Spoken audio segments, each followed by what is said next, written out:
19 battements de cœur gelés. C'était tout ce qui séparait une lignée oubliée de l'extinction totale. La nuit du 24 décembre, alors que le reste du monde dormait, une femme traînait un traîneau de fortune sur la glace tranchante du territoire du Yukon. Elle n'était ni une alpha, ni une guerrière. C'était une oméga rejetée, saignant d'une morsure fraîche à l'épaule, portant un fardeau qui mettrait un royaume à genoux. La plupart des loups meurent dans les terres mortes en moins d'1 heure. Élisabeth a tenu 3 jours. Ce que le roi Alpha a trouvé lorsqu'il l'a enfin retrouvée n'était pas une simple intruse, mais un miracle qui allait réécrire l'histoire. La déchéance ne s'est pas produite dans une salle de trône. Elle a eu lieu dans le couloir stérilisé et éclairé au néon de l'infirmerie de la meute de Silver Creek, juste à côté du distributeur automatique qui vrombissait toujours trop fort. Elizabeth O'Connell, Elisa pour tous ceux qui la connaissaient, essuya ses mains sur sa blouse médicale. Il était 23 heures, un mardi. Elle venait de terminer un quart de 14 heures pour mettre au monde un louveteau en siège pour la femelle bêta. Son dos la faisait souffrir, et sa louve, une créature rousse et ébouriffée, gémissait au fond de son esprit pour réclamer du sommeil.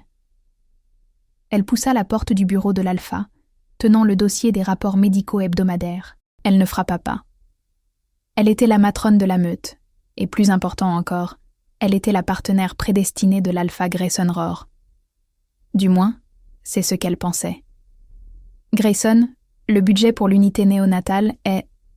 Elisa se figea. Grayson n'était pas en train de travailler sur les budgets.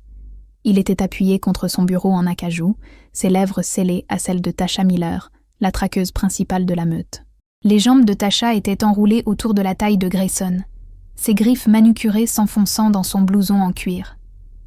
L'odeur frappa Elisa une seconde plus tard. Un mélange de musc, de trahison et de quelque chose de plus piquant, l'odeur d'un lien brisé.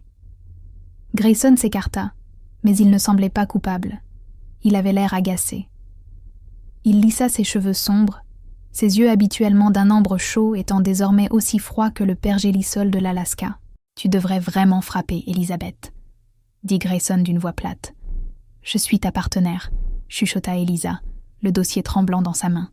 « Nous sommes censés prononcer nos vœux le mois prochain. » Changement de programme, sourit Tasha en glissant du bureau tout en ajustant son gilet tactique serré. La meute a besoin de force, Elisa. Nous affrontons un hiver rude. Grayson a besoin d'une Luna capable de chasser, de se battre et de procréer des guerriers puissants. Pas d'une gardienne d'enfants glorifiée qui passe tout son temps à essuyer des nez qui coulent. Grayson contourna le bureau et s'arrêta à quelques centimètres d'Elisa sans la toucher. Les anciens et moi en avons discuté. Ta louve est trop soumise. Tu es une oméga par nature, Elisa. J'ai besoin d'une femelle alpha. Il lui arracha le dossier des mains. À compter de ce soir, notre lien est rejeté. Tu es déchu de ton rang. Tu peux rester dans le sous-sol de la maison de la meute et continuer à nettoyer l'infirmerie. Mais Tasha est la Luna désormais. La douleur d'un rejet est souvent décrite comme un cœur qui se brise. Pour Elisa, ce fut comme un coup physique dans les tripes. Elle eut le souffle coupé, se pliant en deux, tandis que sa louve hurlait d'agonie. Mais aucun d'eux ne fit un geste pour l'aider. « Sortez !» ordonna Grayson. Et Elisa, ne fais pas de scène. C'est pathétique. Elisa sortit du bureau en trébuchant, aveuglée par les larmes. Elle ne se rendit pas au sous-sol. L'instinct la poussa vers le seul endroit où elle se sentait en sécurité. L'orphelinat et la garderie de la meute, un bâtiment isolé à la limite du campement, là où l'on gardait les laissés-pour-compte. C'était un édifice lugubre en béton, plein de courants d'air et sous-financé. À l'intérieur, des rangées de berceaux et de lits abritaient les plus vulnérables de la meute. Mais ce soir, l'atmosphère était différente, frénétique. Madame Higgins, la vieille gardienne humaine, fourrait des boîtes de lait maternisées dans un sac de sport. Elle leva les yeux, le visage pâle. « Elisa, Dieu merci !» siffla-t-elle.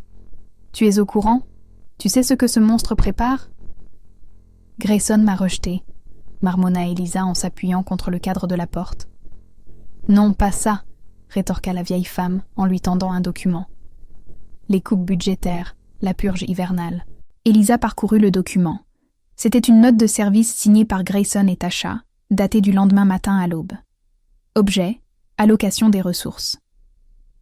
En raison de la sévérité prévue de l'hiver à venir et de la pénurie de gibier, le Conseil de la Meute a autorisé l'élimination des dépendants non essentiels, spécifiquement le quartier des Avortons et les orphelins non réclamés de l'LB. Total des sujets, 19. Elisa le lut 2 fois. Élimination. Ils vont les abattre, Elisa, pleurait Madame Higgins. 19 d'entre eux, des bébés, des tout-petits, ceux qui ont les pattes déformées, ceux qui n'ont pas encore muté, ceux dont les parents sont morts en devant de l'argent à la meute. Grayson dit que ce sont des poids morts. Elisa regarda le berceau le plus proche. Un petit garçon de 3 ans nommé Toby y dormait. Toby boitait, mais avait un sourire éclatant. À côté de lui, des jumeaux d'à peine 6 mois, trouvés abandonnés à la frontière. La douleur dans la poitrine d'Elisa due au rejet s'évapora, remplacée par une rage froide et incandescente. Grayson ne voulait pas seulement une nouvelle épouse. Il éliminait les faibles pour construire une esthétique parfaite pour sa meute. « Où est la camionnette de transport ?» demanda Elisa d'une voix assurée. « Dans le garage, mais il n'y a plus d'essence, » sanglota Madame Higgins. « J'ai une réserve dans la remise, » répondit Elisa, en saisissant un sac à dos tactique dans le casier d'urgence. Elle n'était pas une alpha, ni une guerrière. Elle était infirmière. Et les infirmières ne laissent pas mourir leurs patients. « Préparez-les, » ordonna Elisa, sa soumission d'Oméga se consumant pour devenir quelque chose de bien plus farouche. « Habillez-les chaudement, superposez les couches. »« Elisa, où allez-vous ? La tempête arrive. »« Il fait moins 40 degrés !» Elisa regarda la fenêtre où les premiers flocons du blizzard frappèrent la vitre. « Nous allons dans les terres mortes. Nous allons traverser la frontière vers la couronne d'obsidienne. » Madame Higgins eut le souffle coupé. « Le roi Davis. Il tue les intrus à vue. C'est un monstre. »« Mieux vaut le monstre que l'on ne connaît pas que celui que l'on connaît, » répondit Elisa en prenant Toby dans ses bras. Il fallut 40 minutes pour charger 19 enfants dans le vieux Ford Transit rouillé. C'était un cauchemar logistique. L'aîné avait 7 ans, le plus jeune 3 semaines. Elisa travaillait avec une précision mécanique. Elle pilla l'infirmerie pour trouver des sédatifs légers, juste assez pour empêcher les bébés de pleurer et d'alerter les sentinelles. Elle vola chaque couverture, chaque chaufferette et chaque boîte de lait en poudre. Elle regarda Madame Higgins. « Vous ne pouvez pas venir. Vous êtes humaine. Vous ne survivrez pas au froid si la camionnette tombe en panne. »« Je ne vous laisserai pas partir seule, » contesta la vieille femme. « J'ai besoin que vous restiez pour les retarder, » dit Elisa en lui serrant l'épaule. « Dites-leur que je suis partie vers le sud. Dites que j'ai fait une crise de nerfs après le rejet et que j'ai volé le véhicule. Mentez pour moi, Martha. » D'un hochement de tête larmoyant, Madame Higgins se retira. Elisa tourna la clé. Le moteur bafouilla, toussa et finit par rugir. Elle conduisit les phares éteints, se dirigeant grâce au reflet de la lune sur la neige. Elle contourna la porte principale, sachant que le garde, le vieux Miller, s'endormait toujours après 2 heures du matin. Elle fit passer la camionnette par une section rouillée de la clôture périmétrique qu'elle avait notée des mois auparavant, pour des réparations qui n'avaient jamais eu lieu. Ils étaient dehors, mais la liberté dans le Yukon est une cruelle plaisanterie. À 4 heures du matin, le blizzard s'était transformé en voile blanc total. La route avait disparu, remplacée par des congères de près d'1 mètre. Le chauffage du Ford Transit gémit et rendit l'âme. À 5 heures, le véhicule frappa une plaque de verglas, fit un tête-à-queue et s'écrasa contre un pin. Le fracas du métal fut assourdissant dans le silence des bois. La tête d'Elisa frappa le volant. Du sang coula dans son œil. « Vérifiez les enfants !» haleta-t-elle en se détachant. Par miracle, le rembourrage des couvertures et la faible vitesse les avaient en sauvés. Il y avait des gémissements et des cris, mais aucun os brisé. Cependant, la camionnette était morte. Le radiateur sifflait de la vapeur, un véritable phare pour quiconque les traquerait. Et quelqu'un les traquait. Elisa sortit de la camionnette dans le vent cinglant. Elle flaira l'air.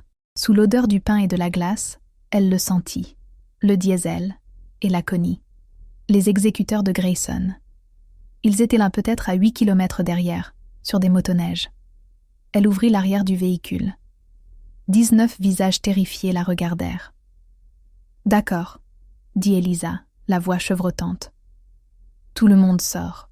Nous devons marcher. » « Je ne peux pas marcher, Elisa, » chuchota Léo, un garçon de 6 ans avec un pied-botte. « Je sais, mon cœur. Nous allons jouer à un jeu. » Elisa sortit une bâche en plastique robuste qu'elle avait volée dans la remise d'entretien. Elle l'étala sur la neige, y empila les couvertures. Les grands au milieu. Les bébés dans les manteaux des grands. Tout le monde se serre. Nous faisons un train. Elle plaça les 19 enfants sur la bâche, les regroupant comme une portée de chiots.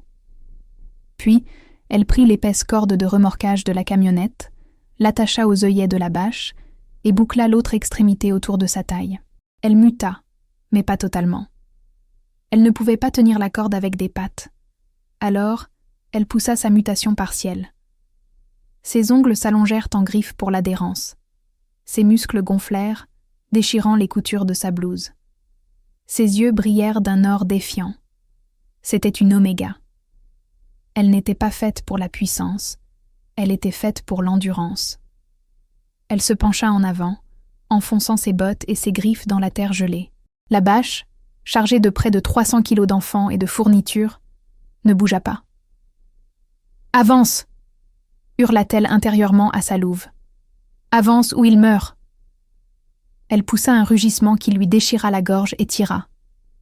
La bâche avança d'1 centimètre, puis d'un autre, puis d'1 mètre. Elle commença à les traîner, pas après pas agonisant, se dirigeant vers le nord, vers la chaîne de montagnes qui marquait la frontière de la couronne d'obsidienne. Pendant 6 heures, elle les traîna, le vent lui écorchant la peau à vif. La corde brûlait une ligne sanglante à sa taille. Elle entendait les motoneiges se rapprocher, le sifflement aigu des moteurs résonnant sur les parois de la vallée. L'un des bébés, le petit Timothy, commençait à bleuir. Le froid s'infiltrait à travers les couvertures. « Ne dormez pas !»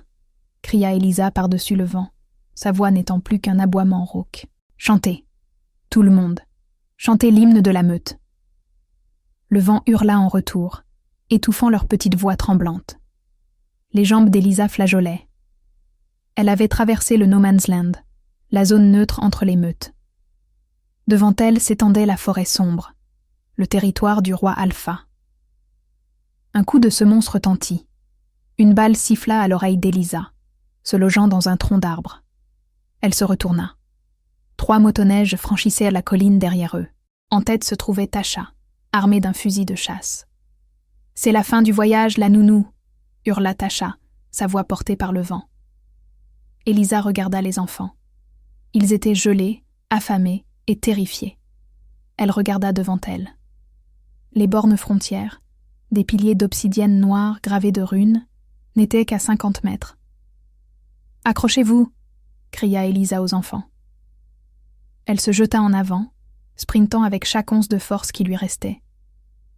La bâche glissa sur la glace. Bang! Une balle déchira le mollet d'Elisa. Elle hurla et s'effondra face contre neige. La douleur était aveuglante. La neige devint rouge autour de sa jambe. « Je l'ai eu !» entendit-elle Tasha rire. Les motoneiges vrombirent, réduisant la distance. Elisa tenta de se lever, mais sa jambe se déroba. Elle rampa, agrippant la corde à main nue, tirant les enfants centimètre par centimètre vers les piliers noirs. Encore un peu. Les motoneiges s'arrêtèrent à 3 mètres. Tasha en descendit et s'approcha d'Elisa. Elle posa une botte sur la jambe sanglante d'Elisa et appuya. Elisa hurla. « Pathétique !» cracha Tasha. « Tu pensais vraiment pouvoir voler notre propriété et la donner au roi d'Obsidienne ? Il ne ferait qu'une bouchée d'œufs. » Tasha leva son fusil, visant entre les 2 yeux d'Elisa. « Dis adieu, l'Oméga. » Elisa ferma les yeux, protégeant les enfants de son corps. Mais le coup ne partit jamais. À la place, une vibration fit trembler le sol. Un grognement sourd et tonitruant fit vaciller la neige sur les arbres. Ce n'était pas le grognement d'un loup normal. On aurait dit que la terre elle-même s'entr'ouvrait. Tasha se figea, le visage livide. Des ombres de la forêt sombre, au-delà des piliers d'obsidienne, une silhouette émergea. Il était massif, mesurant facilement 2,10 m, vêtu d'une cape de fourrure noire qui semblait absorber la lumière.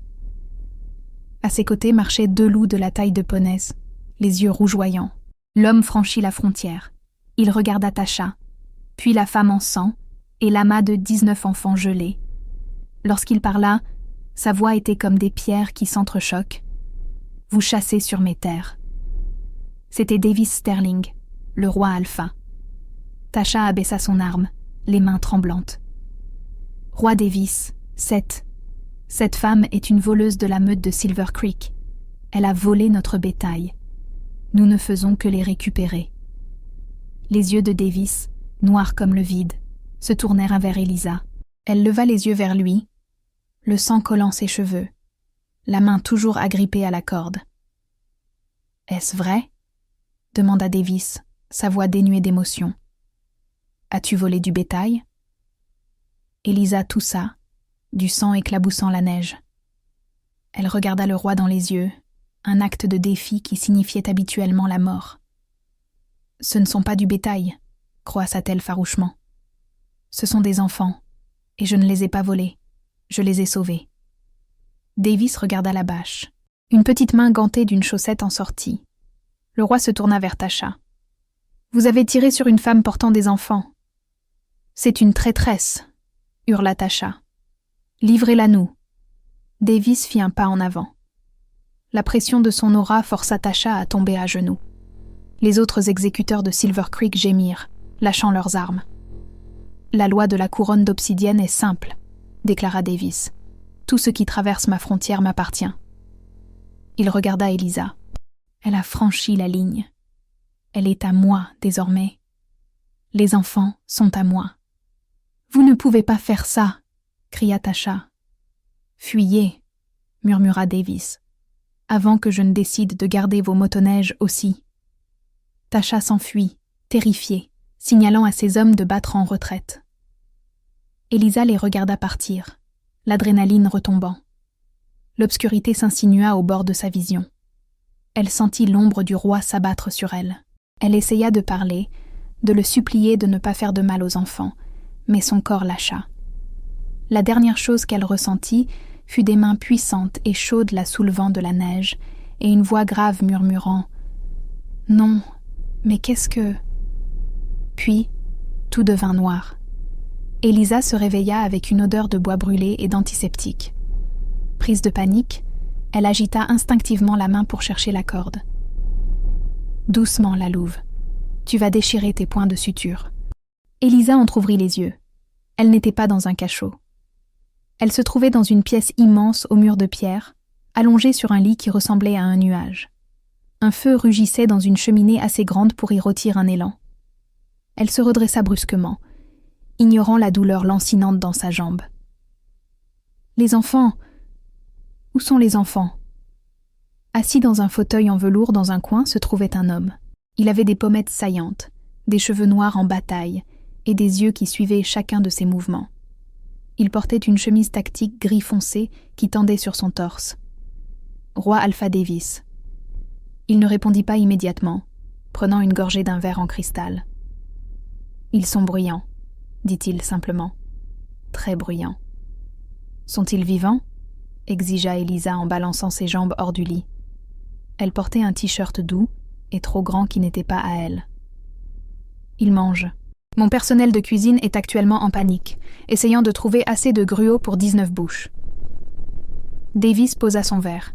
« Tu as traîné 300 kilos sur 20 kilomètres dans un blizzard avec une balle dans la jambe. »« Je le devais, » dit Elisa en testant le poids sur sa mauvaise jambe. Elle tint bon. « Je dois les voir. Tu dois d'abord répondre à mes questions. » Davis se leva, occupant tout l'espace de la pièce. Il était terrifiant de stature. « Silver Creek prétend que tu les as volés. Toi, tu dis les avoir sauvés. Mes espions me disent pas que Silver Creek manque de ressources. Mais pourquoi une Oméga risquerait-elle la mort pour des enfants qui ne sont pas les siens ? » « Parce qu'ils allaient les tuer, » dit Elisa, la voix tremblante d'une colère résiduelle. « Grayson, l'Alpha Roar, il a ordonné une purge. Il les a appelés des avortons. Il voulait économiser de l'argent. L'expression de Davis ne changea pas, mais l'air dans la pièce s'alourdit. Une purge de louveteau? Lisez l'ordre. Elisa pointa du doigt son sac à dos déchiqueté au sol. J'ai gardé le document. Davis s'approcha, ramassa le papier taché de sang et le lut. Sa mâchoire se crispa. Le papier se froissa sous son poing fermé.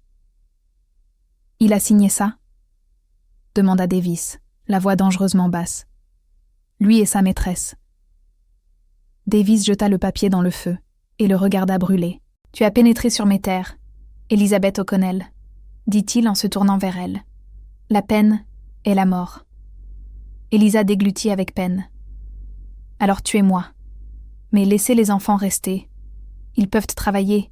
Ils peuvent... » « Je ne vais pas te tuer, » l'interrompit Davis.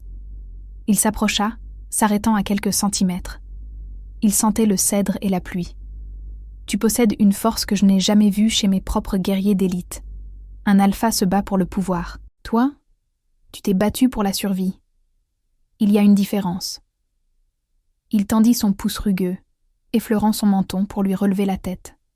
« Mais nous avons un problème, Elisabeth. 19 louveteaux sans papier. C'est une petite meute.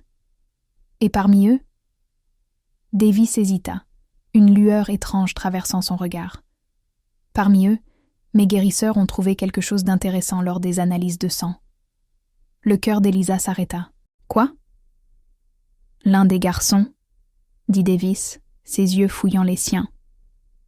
Celui avec le pied botte, Léo. Qu'en est-il de lui? Il porte la marque royale dans son sang, dit Davis. C'est le fils de mi-frère, mon neveu. Celui qui a été volé dans son berceau il y a 4 ans pendant les guerres de frontières. Elisa eut le souffle coupé. Léo... Mais il a été trouvé errant près de l'autoroute. Il semble que Silver Creek cachait bien plus que des coupes budgétaires, grogna Davis. Tu ne m'as pas seulement apporté des réfugiés, Elisabeth. Tu m'as apporté mon héritier. La porte de la pièce s'ouvrit à la volée. Un loup à l'air harcelé, portant une toque de cuisinier, se tenait là. « Votre Majesté, par pitié, les petits, ils ne veulent pas manger. Ils lancent les bols. Ils hurlent après maman Elisa. Les gardes sont terrifiés par eux. » Davis regarda le chef, puis se tourna vers Elisa. Pour la première fois, le coin de sa bouche se releva. « Il semble, Elisabeth, que tu ne sois pas une prisonnière. Tu es une otage de ta propre création. » Il désigna la porte. « On y va? Ma cuisine est assiégée. » Elisa réalisa à ce moment-là que sa vie n'avait pas pris fin dans la neige. Elle était simplement devenue infiniment plus compliquée. Elle n'était plus seulement une oméga rejetée.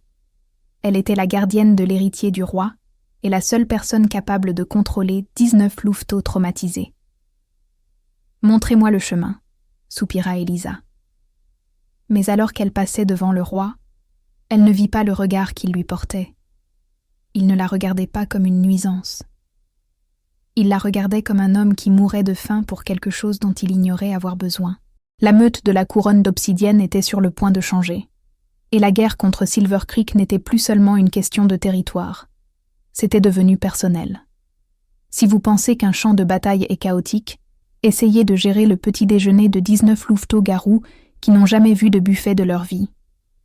La grande salle de la couronne d'obsidienne avait été conçue pour les conseils de guerre et les festins diplomatiques. Elle avait des sols en pierre qui faisaient écho aux pas des exécuteurs et de hauts plafonds voûtés ornés de tapisseries représentant de grandes chasses. Elle n'avait pas été conçue pour des batailles de gruots. 3 jours s'étaient écoulés depuis le sauvetage. Les 19 gelées, comme le personnel du château les appelait, se rétablissaient. Mais pour des enfants loups-garous, le rétablissement signifiait une énergie débordante. Elisa se tenait au centre de la salle, un sifflet emprunté au sergent instructeur autour du cou. Elle portait des vêtements fournis par la gouvernante en chef du château. Un pantalon cargo noir et un pull bordeaux ajusté. Elle ressemblait moins à une oméga rejetée qu'à un commandant tactique. « Timothy, pose cette cuillère », ordonna Elisa d'une voix qui perça le vacarme sans avoir besoin de crier. « Léo, mange tes protéines ou ta jambe ne guérira pas. » Les jumeaux, si vous mutez à table, pas de dessert. La pièce devint instantanément silencieuse. Les jumeaux, qui étaient à mi-chemin de se transformer en chiots duveteux, reprirent leur forme humaine, l'air penaud. Observant depuis le balcon se trouvaient le roi Davis et son bêta, un géant balafré nommé Silas. « Je l'ai vu commander cette salle mieux que tu ne commandes les légions, » grogna Silas en croisant les bras. Le personnel est terrifié par elle. Le chef cuisinier lui a même demandé la permission de changer le menu. Davis ne rit pas. Il agrippait la rambarde, les yeux fixés sur Elisa. Depuis 3 jours, il l'observait. Elle dormait 4 heures par nuit. Elle changeait des bandages, apaisait les cauchemars et interrompait les bagarres. Elle n'avait rien demandé pour elle-même. Pas un bijou, pas une meilleure chambre, pas même un merci. « Elle a été rejetée ?» demanda Davis, la voix basse. « D'après les rapports, » acquiesça Silas, Alpha-Roar prétendait qu'elle était trop faible, soumise, une perte de ressources. La lèvre de Davis se retroussa de dégoût. « Roar est un imbécile. Cette femme est faite d'acier. » En bas, les lourdes portes en chêne grincèrent. La salle tomba dans le silence pour de mauvaises raisons. Un groupe de 5 louves de haut rang entra. C'étaient les mondaines de la meute, les aristocrates de la couronne d'obsidienne. À leur tête se trouvait Lydia, la fille d'un membre influent du conseil. Elle était magnifique, vêtue d'une soie qui coûtait plus cher que tous les revenus d'Elisa durant sa vie entière, et elle regardait les enfants comme s'ils étaient des cafards. Lydia s'approcha d'Elisa en fronçant le nez. « Alors, c'est toi, l'errante ?» railla Lydia, sa voix résonnant dans la salle. « Le roi est trop poli pour le dire, mais tu transformes sa demeure ancestrale en chenil. Ces choses sentent le chien mouillé et la pauvreté. » Elisa se raidit. Elle s'essuya les mains sur une serviette et fit face à Lydia. Elle rendait 15 centimètres à l'aristocrate, mais elle ne scia pas. « Ces choses, » dit Elisa calmement, « sont des enfants, et ils sentent la survie. Je ne m'attendrai pas à ce que tu connaisses cette odeur, Lydia. Ça sent le travail. » Lydia se hérissa. « Je vous demande pardon. Je suis la fille de... » « Je me fiche de qui vous êtes, » l'interrompit Elisa, en pénétrant dans l'espace personnel de Lydia. Sa louve Oméga, habituellement timide, se hérissait d'instinct protecteur. « Vous faites peur aux petits de 3 ans. Sortez. » Lydia éclata d'un rire cruel et aigu. « Tu ne peux pas me donner d'ordre. Tu n'as aucun rang. Tu es une moins que rien rejetée et sans grade. Je pourrais t'écraser d'une seule main. » Les yeux de Lydia brillèrent d'un éclat orangé. Elle leva une main, les griffes s'allongeant, prête à repousser Elisa. Elisa ne bougea pas. Elle ne se prépara même pas au choc. Mais le coup ne porta jamais. Un éclair noir sauta par-dessus la rambarde du balcon, tombant de 6 mètres sur le sol de pierre, avec un bruit sourd qui fit vibrer l'argenterie. Davis se releva d'une position accroupie entre Elisa et Lydia. Il ne rugit pas. Il n'en avait pas besoin. La simple pression de son aura d'alpha s'abattit sur la pièce comme un poids physique.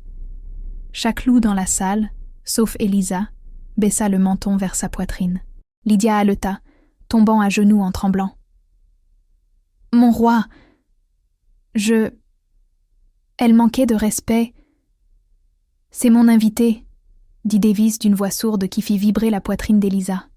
« Et tu viens de lever une griffe contre la femme qui a sauvé mon neveu. » Un silence de mort s'installa.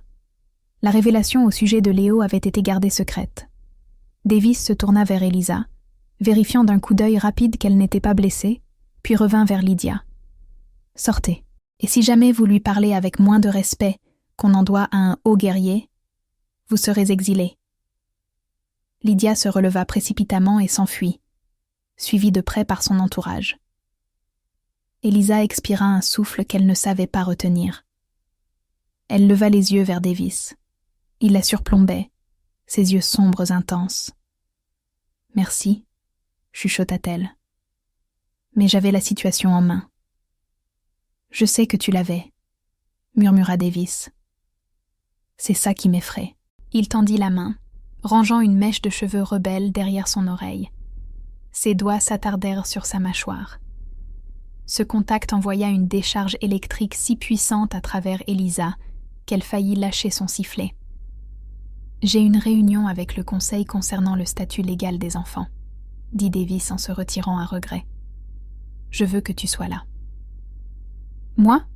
Je ne suis qu'une infirmière. »« Non, » dit Davis en se tournant pour partir. « Tu es le seul témoin des crimes de Silver Creek. Et Elizabeth porte quelque chose de noir. Ça les intimide. » Alors qu'il s'éloignait, Elisa toucha sa joue, là où sa main s'était posée. Sa louve faisait des pirouettes, mais son esprit s'emballait. Davis la défendait, mais Grayson ne lâcherait pas l'affaire. L'alpha de Silver Creek traitait les gens comme de la propriété, et il venait de perdre 19 pièces d'inventaire. Il allait venir. Elisa le sentait dans ses os. La paix dura exactement 48 heures. Elle fut rompue non pas par une invasion, mais par un coursier dans un costume gris impeccable, au volant d'une berline noire. Il arriva aux portes de la couronne d'obsidienne à l'aube, portant une mallette menottée à son poignet. Elisa était à l'infirmerie en train de vérifier le pied de Léo quand Silas vint la chercher. « Salle de crise, maintenant », dit Silas, le visage grave. Elisa le suivit à travers les couloirs de pierre sinueux. Lorsqu'elle entra dans la salle de guerre, la tension était si épaisse qu'on aurait pu s'y étouffer. Davis était assis en bout d'une immense table d'obsidienne. Autour se trouvaient ses 12 conseillers, généraux, avocats et anciens. Au centre de la table reposait un document unique sur un papier crème épais, portant le sceau de cire du haut tribunal des loups-garous. « Assieds-toi », ordonna Davis, désignant d'un signe de tête la chaise vide à sa droite. Les conseillers chuchotèrent. Une oméga assise à la droite du roi, c'était inouï. Mais un seul regard de Davis les fit taire. « Qu'est-ce que c'est » demanda Elisa en regardant le document.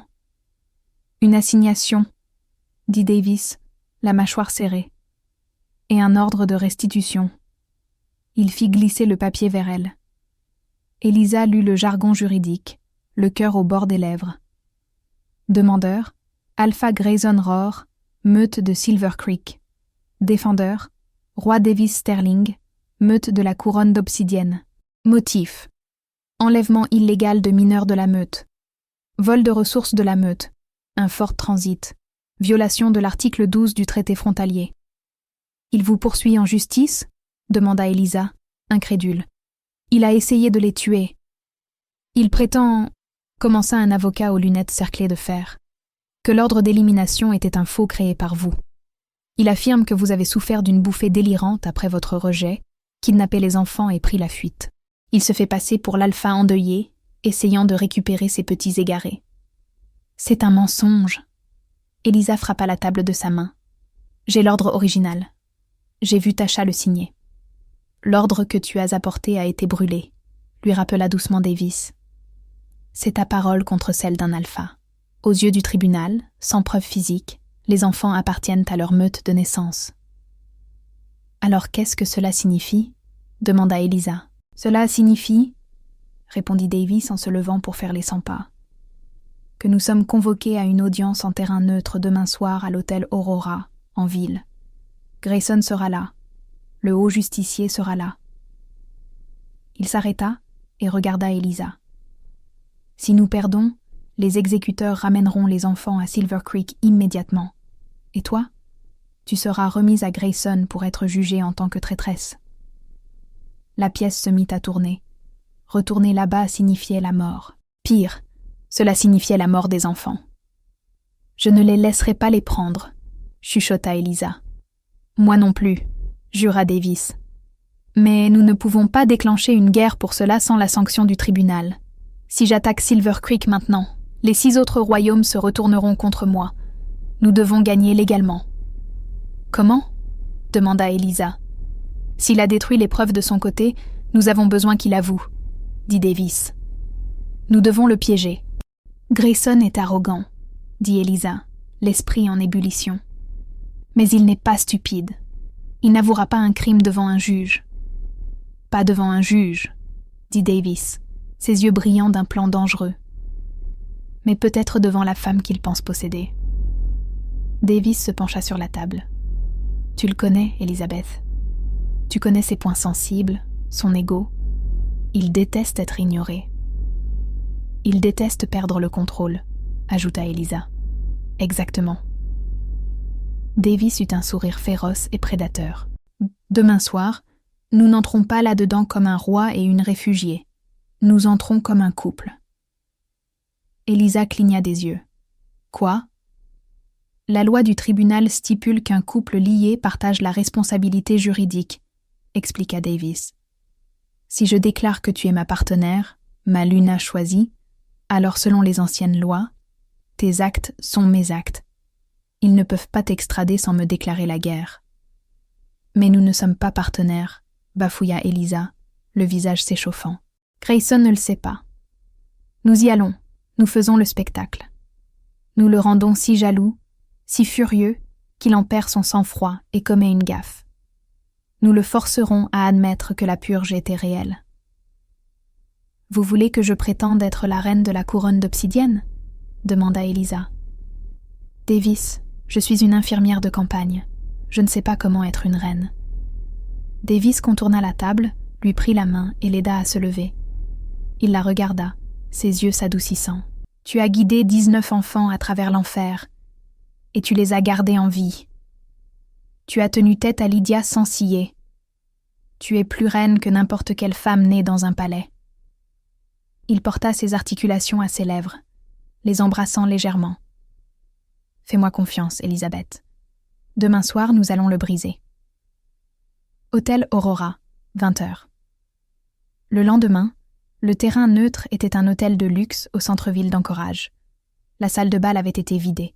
Au centre siégeait le haut justicier, un vieux loup aux yeux blancs, et 3 scribes. Du côté gauche de la salle se tenait la délégation de Silver Creek. Grayson Rohr était impeccable dans un costume noir sur mesure. Tasha se tenait à ses côtés, portant une robe rouge moulante, un sourire moqueur aux lèvres. Derrière eux se trouvaient 4 imposants exécuteurs. Lorsque les portes s'ouvrirent pour la délégation d'Obsidienne, Grayson ajusta sa cravate, s'attendant à voir une Elisa terrifiée et menottée. Il n'était pas prêt pour ce qui franchit le seuil. Elisa portait une robe de velours bleu nuit qui épousait chaque courbe, avec une fente qui remontait jusqu'à la cuisse. Ses cheveux, habituellement en chignon désordonné, cascadaient en vagues sur son dos. À son cou reposait le pendentif d'obsidienne, un artefact inestimable porté uniquement par les reines du Nord. Mais c'était sa démarche qui le stupéfia. Elle marchait la tête haute, sa main posée de manière possessive sur le bras du roi Alpha. Davis marchait à ses côtés en smoking, exsudant la puissance. Il se pencha pour lui murmurer quelque chose à l'oreille, la faisant rire d'un rire sincère et profond que Grayson n'avait jamais entendu. Le visage de Grayson vira au violet. « Qu'est-ce que c'est que ça ?» aboya Grayson, s'avançant en oubliant tout protocole. « Pourquoi la prisonnière porte-t-elle des bijoux ?» Davis s'arrêta. Il regarda Grayson avec un amusement blasé. « Prisonnière, je pense que vous faites erreur, Rohr. Je vous présente ma fiancée. » Le silence dans la salle fut assourdissant.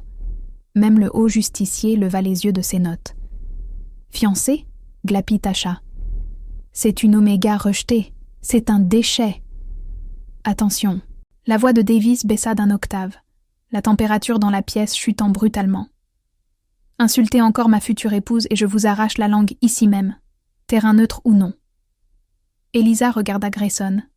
Elle ne baissa pas les yeux. Elle soutint son regard. « Bonjour, Grayson. Tu as l'air fatigué. Être un meurtrier doit être épuisant. »« Je n'ai tué personne !»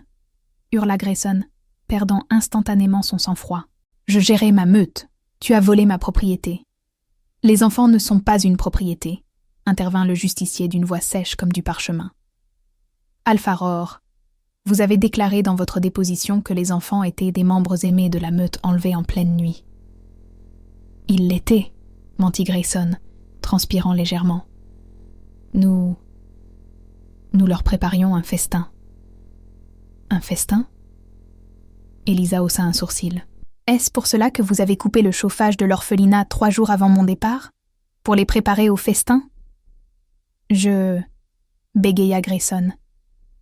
Est-ce pour cela que vous avez signé l'ordre autorisant l'utilisation d'injections létales ? Pressa Eliza, s'approchant de lui. Elle sentait son agitation. Il sentait la peur et l'eau de Cologne bon marché. Je me souviens du code, Grayson. Ordre 66B. Élimination des ressources. C'était un hiver difficile, explosa Grayson. Nous devions faire des choix. Ainsi, vous admettez qu'un choix a été fait pour mettre fin à des vies, intervint habilement Davis, le piégeant. J'admets que je suis l'alpha, rugit Grayson, les yeux brillants d'un rouge écarlate. Et j'ai le droit d'éliminer les faibles de ma propre meute. C'est mon droit. Ces avortons étaient inutiles.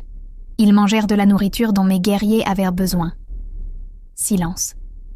Un silence absolu. Les scribes écrivaient furieusement. Le justicier posa son stylo. Grayson se figea, réalisant ce qu'il venait de hurler. Je voulais dire... Vous vouliez dire que vous avez ordonné la mort de 19 enfants parce qu'ils étaient inutiles, dit le justicier en se levant. Aveu noté. Davis sourit. C'était un sourire terrifiant. Motion de rejet de l'accusation d'enlèvement, dit Davis. Madame O'Connell a agi selon la clause du bon samaritain du Grand Traité, protégeant des mineurs d'une menace létale immédiate. Motion accordée, trancha le justicier en frappant son maillet. Les enfants restent sous la garde de la couronne d'obsidienne, en attendant une enquête complète sur la direction de Silver Creek. Grayson semblait prêt à vomir. Tasha était livide.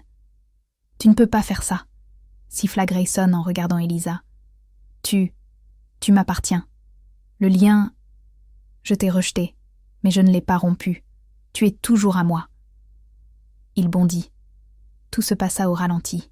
Grayson, poussé par l'humiliation et la folie, tenta de saisir le bras d'Eliza pour l'entraîner. Il ne la toucha jamais.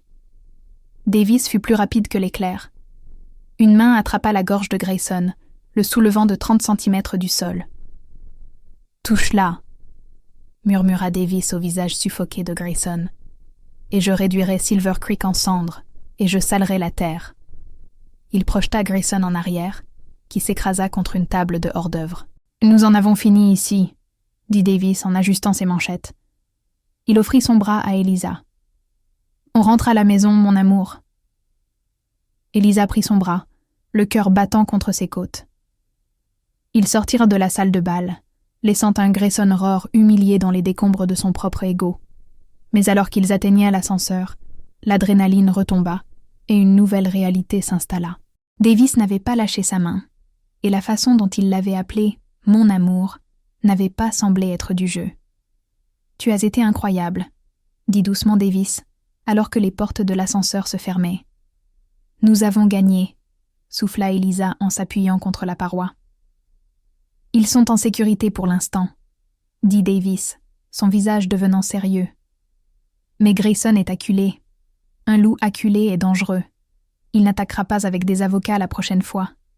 Il attaquera avec du sang. Alors nous serons prêts, dit Eliza, surprise par sa propre assurance. Davis la regarda, ses yeux sombres sondant les siens. Eliza, tout à l'heure, quand j'ai dit que tu étais ma fiancée... Je sais, l'interrompit-elle rapidement en baissant les yeux. C'était une tactique. Une bonne stratégie. Non, dit Davis. Il fit d'un pas de plus, la coinçant contre la paroi de l'ascenseur sans la toucher, mais sa chaleur l'enveloppait. Ça a commencé comme une tactique, mais quand je t'ai vu porter le pendentif de ma famille, quand je t'ai vu le détruire avec tes seuls mots...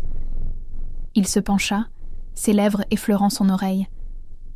J'ai réalisé que je ne prétendais pas. Ding! Les portes s'ouvrirent sur le hall. Davis recula, retrouvant son masque de flegme. « Viens, la voiture nous attend. » Eliza le suivit, les jambes plus tremblantes maintenant qu'elle ne l'avait été devant le haut justicier. La guerre contre Silver Creek ne faisait que commencer. Mais la guerre pour son cœur, elle, était déjà perdue. La neige ne cessa de tomber pendant 3 semaines. La couronne d'obsidienne fut ensevelie sous 2 mètres de poudreuse, coupant le château du reste du monde.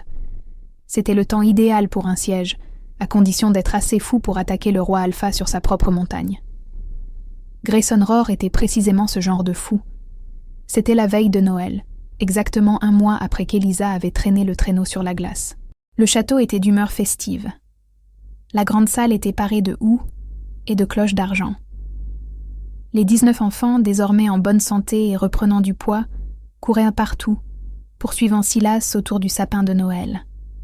Elisa était assise près du feu, regardant Léo essayer d'apprendre à Davis comment déballer un cadeau sans le déchiqueter. C'était domestique. C'était paisible. C'était un mensonge. Elisa le sentit la première. Pas une odeur, mais une vibration. Un tremblement dans les lattes du plancher. « Davis !» chuchota-t-elle. La tête de Davis se redressa, ses pupilles dilatées. Les capteurs périmétriques viennent de s'éteindre.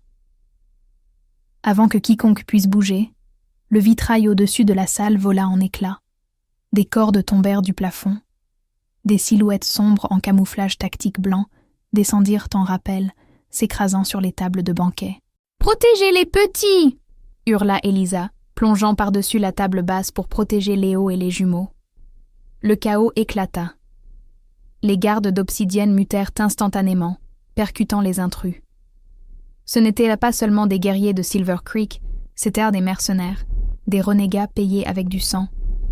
Davis rugit, se transformant en un massif loup noir en plein vol, arrachant la gorge d'un mercenaire qui visait les enfants avec une arme. « Emmène-les dans la salle sécurisée !» Davis communiqua par lien télépathique avec Elisa, sa voix résonnant comme un coup de tonnerre dans sa tête. « Pars !» Elisa attrapa Léo et un tout petit nommé Sam. « Tout le monde me suit. Maintenant, courez !» Elle guida les 19 enfants terrifiés vers l'entrée de service de la cuisine, le seul chemin vers le bunker souterrain. Derrière elle, les bruits d'os brisés et les coups de feu remplissaient la salle. Ils atteignirent à la cuisine, mais la sortie était bloquée. Se tenant là, un couteau de chasse dentelé à la main, se trouvait Tasha. Derrière elle se tenaient 2 massifs loups renégats. « Tu vas quelque part, la nounou » ricana Tasha. Sa robe rouge avait disparu, remplacée par un équipement de combat. Elisa poussa les enfants derrière la lourde table de préparation en acier. Elle scruta la pièce. Couteau, poêle, rien qui ne puisse arrêter 2 loups et une tueuse entraînée. « Où est Grayson ?» exigea Elisa, reculant lentement. « Occupé à distraire ton petit ami ?» rit Tasha en s'avançant. « Grayson ne veut pas récupérer les morveux, Elisa. Il a réalisé qu'ils sont un boulet. Il m'a envoyé pour nettoyer le gâchis. » Tasha fit signe au renégat. « Tuez les gosses. Laissez-moi l'oméga. Je veux la découper lentement. » Les 2 renégats bondirent. Elisa hurla, mais pas de peur. Une chaleur soudaine et cuisante explosa dans sa poitrine. Cela commença dans sa moelle et brûla ses veines comme du feu liquide. C'était la même chaleur qu'elle avait ressentie sur la glace, mais 1000 fois plus forte. Pendant des années, le médecin de Silver Creek lui avait donné des vitamines pour son anémie. Pendant des années, elle s'était sentie faible, soumise, petite. Mais elle n'avait pas pris ses pilules depuis 30 jours. Les suppresseurs n'étaient plus dans son organisme. Elizabeth O'Connell n'était pas une oméga. Alors que le premier renégat sautait par-dessus la table, croque dévoilé vers le petit Léo, Elisa ne se recroquevilla pas. Elle poussa. Elle ne se transforma pas en la petite louve rousse qu'elle était autrefois. Le son de ses os se réorganisant claqua comme un coup de feu. Elle grandit, encore et encore. De la fourrure jaillit de sa peau, non pas brune, mais d'un blanc pur et aveuglant. Ses épaules s'élargirent, ses griffes s'allongèrent comme des faux. Lorsqu'elle atterrit sur ses 4 pattes, elle était presque aussi grande que Davis. C'était une louve gardienne du Nord, une lignée ancienne et rare que l'on pensait éteinte, élevée uniquement pour la protection de la royauté. Le loup renégat hésita en plein vol, confus par l'apparition soudaine d'un super-prédateur. Elisa n'hésita pas.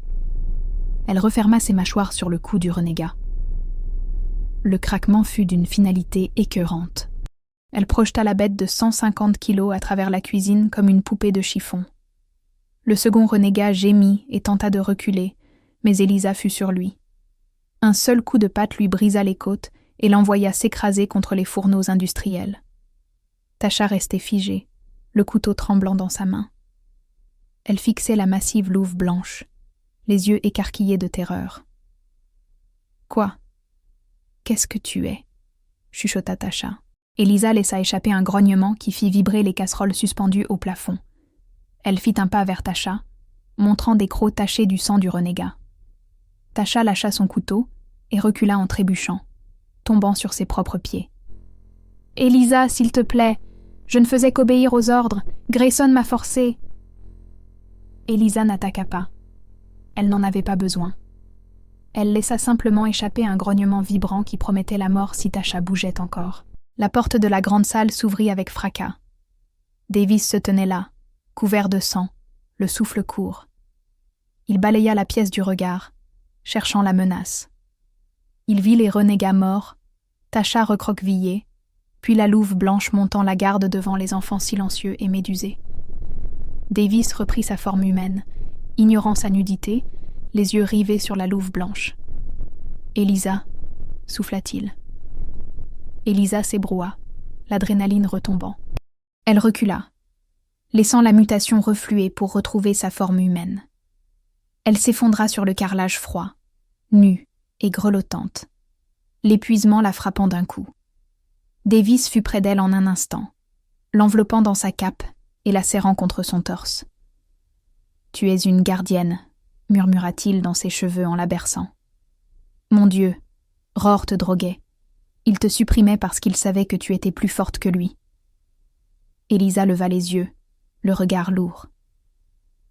« Grayson est-il mort ?» ?»« Non. » Le visage de Davis se durcit. « Il s'est échappé quand il a senti ta mutation. Il court vers les falaises. » Elisa tenta de se lever. « Nous devons en finir. »« Je vais finir, » dit Davis. « Non. » Elisa lui saisit le bras. Ses yeux brûlaient d'un éclat doré. « Nous le faisons ensemble. » La tempête dehors s'était intensifiée. La visibilité était nulle. Mais les loups n'ont pas besoin de voir pour chasser. Grayson Rohr trébuchait dans les congères près de la crête nord. Il saignait d'une entaille au flanc et son costume coûteux était gelé. Il était terrifié. Il avait ressenti la vague de puissance venant du château, la signature indubitable d'une louve gardienne. Il savait que la grand-mère d'Elisa venait du nord, mais il pensait que le gène avait disparu.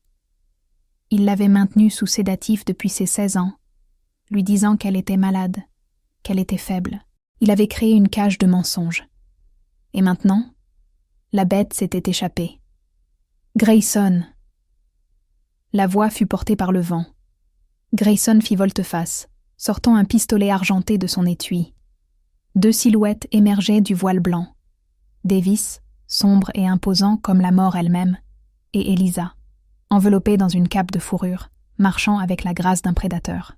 « Restez en arrière !» hurla Grayson en visant. « Je vais tirer, je le jure !»« Tu peux essayer !» dit Davis calmement, continuant de marcher. « Pourquoi Grayson ?» demanda Elisa d'une voix assurée. « Pourquoi les mensonges? Pourquoi la purge ?»« À cause du pouvoir !» cracha Grayson en reculant vers le bord de la falaise. « Tout est une question de ressources. J'avais besoin d'une meute forte pour survivre à l'économie. Je ne pouvais pas m'encombrer de poids morts. Et toi? Je ne pouvais pas avoir une épouse plus forte que moi. C'est contre nature. » « La faiblesse, c'est de craindre la force chez les autres, » dit Elisa. « Tu n'es pas un alpha, Grayson. Tu es un lâche avec un titre. » Grayson rugit et pressa la détente. Bang. Elisa ne scia pas. Elle esquiva la balle avec une vitesse surnaturelle, ses instincts de gardienne hurlant dans ses veines.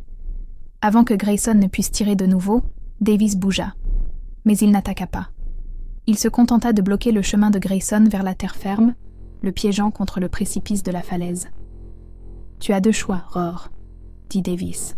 « Te rendre et affronter le tribunal pour trahison et tentative de régicide, ou... » Il désigna l'abîme derrière Grayson. Grayson regarda le gouffre. C'était une chute de 300 mètres vers la rivière gelée. Il regarda Elisa, la femme qu'il avait rejetée. La femme qui le regardait maintenant, non pas avec haine, mais avec pitié. Cette pitié le brisa. Je suis l'alpha !» hurla Grayson.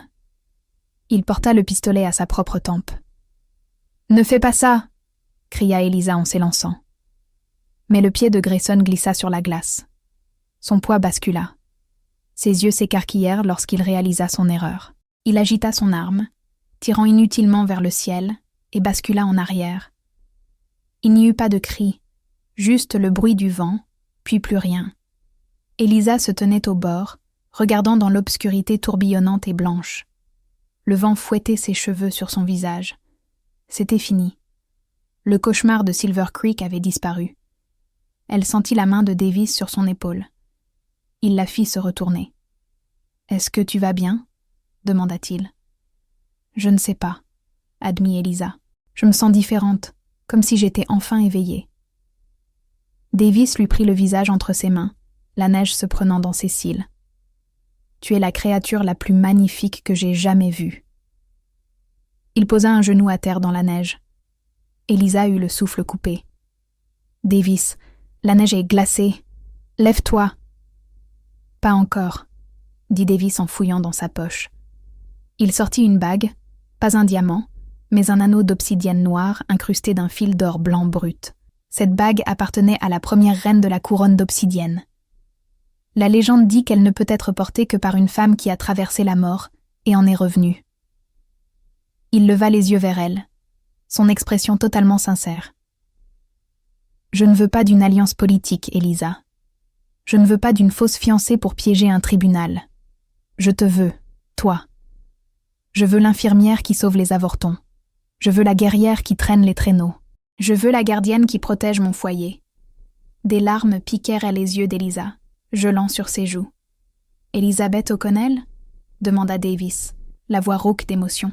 « Veux-tu être ma partenaire, ma Luna, ma reine ?» Eliza regarda l'homme qui lui avait donné refuge quand elle n'était rien. Elle regarda vers le château, où 19 enfants l'attendaient. Elle regarda la bague. « Oui, » chuchota-t-elle. Puis plus fort. « Oui. » Davis se leva et glissa la bague à son doigt. Elle lui allait parfaitement. Il l'attira à lui, l'embrassant avec une ferveur qui fit fondre la neige autour d'eux. Alors qu'ils s'embrassaient, un hurlement s'éleva du château. C'était Silas. Puis, un autre hurlement. Le petit jappement maladroit de Léo. Puis, 19 petits hurlements se joignirent en un chœur de laissés pour compte, appelant leurs parents à la maison. Davis rompit le baiser, posant son front contre le sien.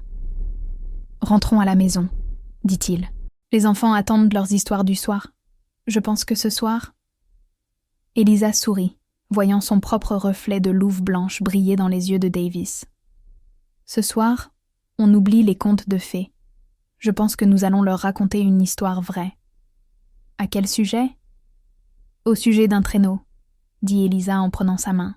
« Et des 19 battements de cœur qui ont sauvé un royaume. » Ils marchèrent vers les lumières de la couronne d'obsidienne, laissant les ténèbres du passé enfouies sous la neige pour toujours. Voilà l'incroyable histoire vraie d'Elizabeth O'Connell. D'une Oméga rejetée, laissée pour morte dans les étendues gelées à la sauveuse des 19, et enfin la reine gardienne du Nord. C'est un rappel que parfois, ce que la société qualifie de faiblesse, la compassion, l'empathie, le refus d'abandonner qui que ce soit, sont en réalité les plus grandes forces qui soient. Grayson Rohr croyait que le pouvoir venait de l'élimination des faibles. Il est mort seul dans le froid. Eliza croyait que le pouvoir venait de la protection des vulnérables.